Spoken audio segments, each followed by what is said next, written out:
Hello everyone, आज है 7 जुलाई और आज इस वीडियो में हम बात करने जा रहे हैं स्पाइस जेट के बारे में। देखिए, स्पाइस जेट के शेयर में दोबारा से गिरावट शुरू हो चुकी है और ये एक्सपेक्टेड था। जब तेज़ी आई थी तब भी मैंने कहा था कि देखो भैया संभल के रहना, क्योंकि जो न्यूज़ चैनल में जो खबरें चल रही थी, ठीक है, हेडलाइंस कुछ और थी, अंदर जो खबर थी वो कुछ और थी। इस वीडियो में हम बातचीत करेंगे और अभी आज एक बड़ी खबर निकल कर आई है और बड़ी दिक्कत निकल कर आई है स्पाइस जेट की। वीडियो को शुरू करें उससे पहले अगर आपने अभी तक चैनल को सब्सक्राइब नहीं किया है तो प्लीज़ अभी इसे सब्सक्राइब कर लीजिए, क्योंकि आगे भी बहुत सारे वीडियोज़ हैं जो आपको काफ़ी ज़्यादा हेल्प करेंगे।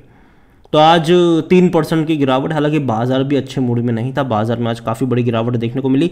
यहाँ पर भी है 30 रुपये से भी नीचे है ये, और एक महीने में अगर आप देखो तो 5.5% का ग्रोथ है। देखो लंबे समय से ये अटका रहा इसी रेंज में और एक बड़ी रफ्तार हमने देखी। 27 से 30 रुपये का सफ़र हमने एक ही दिन में तय होता हुआ देखा। रीज़न क्या था? ये खबर आई थी कि भैया SpiceJet repay 100 crore loan to City Union bank.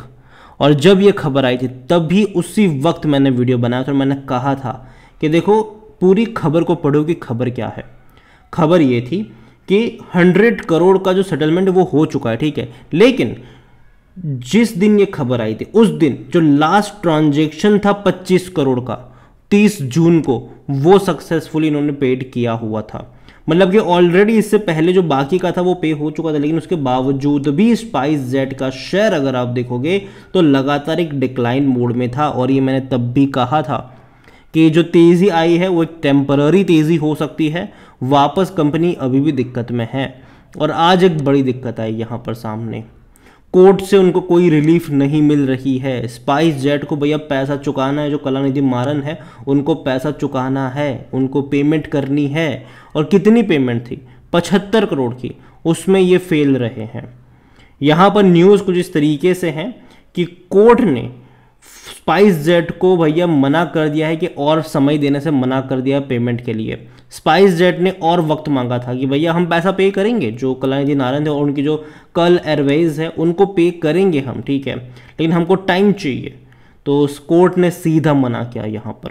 अब देखिए, while refusing to extend the time, Delhi High Court had on June 1 directed SpiceJet to deposit forthwith 75 crore that has to be paid to Mr. Maran and his Skull Airways towards the interest on arbitral award। तो ये है भैया, इतना ही नहीं 75 करोड़ में के साथ इन यहाँ पर क्या है?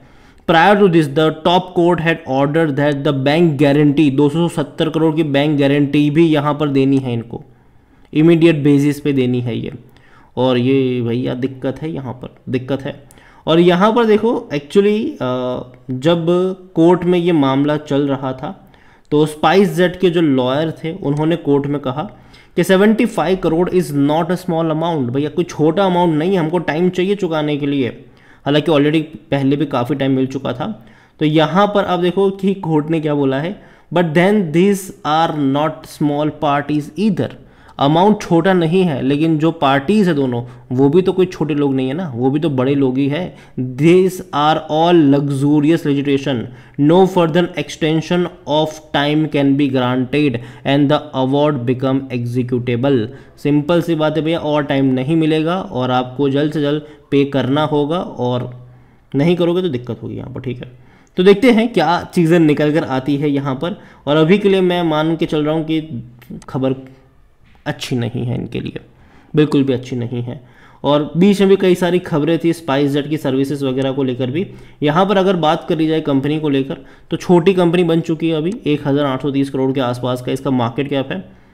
और नेगेटिव चीज़ें बहुत ज़्यादा है, पॉजिटिव में बहुत कम है यहाँ पर।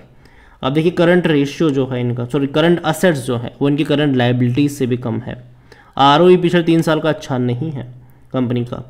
कंपनी की अगर हम बात करने जाए, इनके रेवेन्यूज़ वगैरह की भी अगर हम बात करने जाए तो अभी तक इन्होंने मार्च क्वार्टर के नतीजे रिपोर्ट नहीं करे हैं, जबकि कंपनियां जून क्वार्टर के नतीजे पोस्ट करने वाली है अगले हफ्ते। यहाँ पर मार्च के रिजल्ट्स भी पोस्ट नहीं किया। और ये वीडियो जब मैंने इससे पहले भी, जब ये 100 करोड़ वाली जब खबर आई थी तब भी मैंने ये चीज़ आपको बताई थी कि कंपनी ने अभी तक मार्च क्वार्टर के रिजल्ट्स पोस्ट नहीं किए हैं। तो ऐसी कंपनी मुझे लगता है कि थोड़ा बहुत संभलना चाहिए।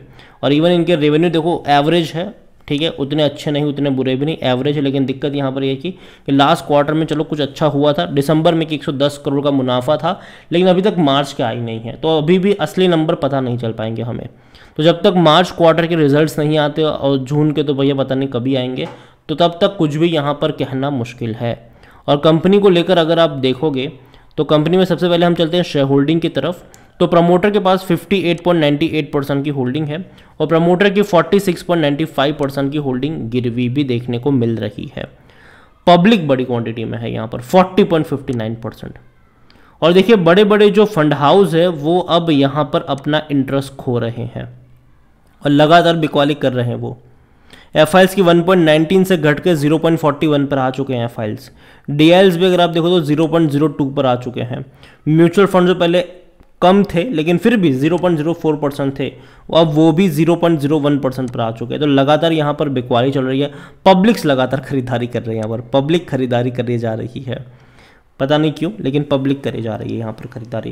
देखो बीच बीच में ना, देखो जब कोई कंपनी दिक्कत में होती है ना, इस तरीके की कोई भी कंपनी जब दिक्कत में होती है तो बीच बीच में आपको कुछ पॉजिटिव खबरें भी देखने को मिलती है, कुछ नेगेटिव खबरें भी देखने को मिलती है। पॉजिटिव खबरें शेयर को ऊपर लेके जाती है, नेगेटिव खबरें शेयर को नीचे की तरफ लेकर आती है। और अभी यहाँ पर वही चल रहा है। अभी यहाँ पर सिर्फ खबरों का बाजार गर्म है, खबरों के आधार पर शेयर में अप्स एंड डाउन्स आपको यहाँ पर देखने को मिल रहे हैं।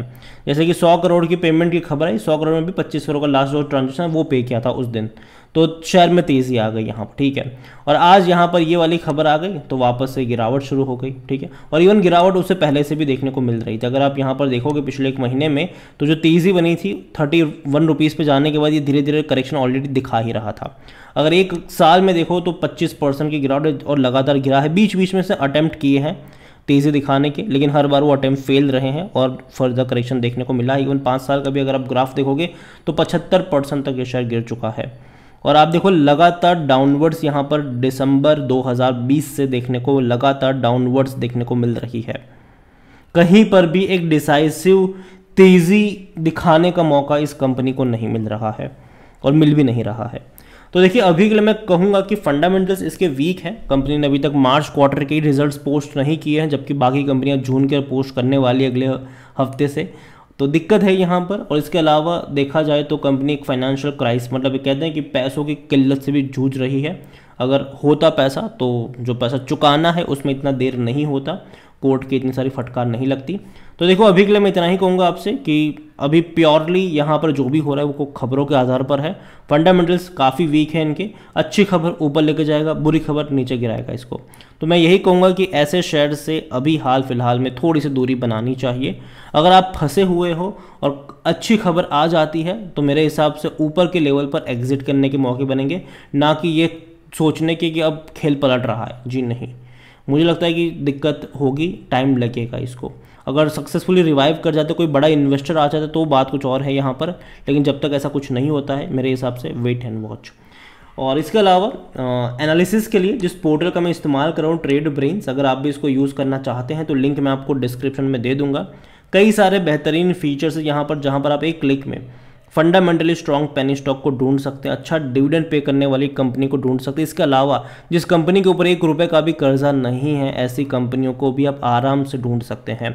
और जो बड़े बड़े इन्वेस्टर्स हैं ना, वो क्या खरीद रहे हैं, उनका पूरा पोर्टफोलियो तक आप चेकआउट कर सकते हैं।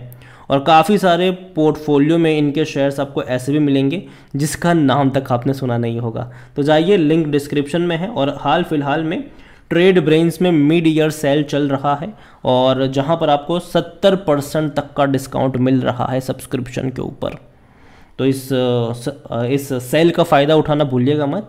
वीडियो को यहीं पे एंड करूंगा। पसंद आया हो तो लाइक करो, शेयर करें। चैनल पर अगर आप पहली बार हैं तो प्लीज़ सब्सक्राइब करें। और स्पाइस जेट के बारे में आप क्या सोचते हैं वो भी आप मुझे कमेंट में लिख कर बता सकते हैं। Thank you.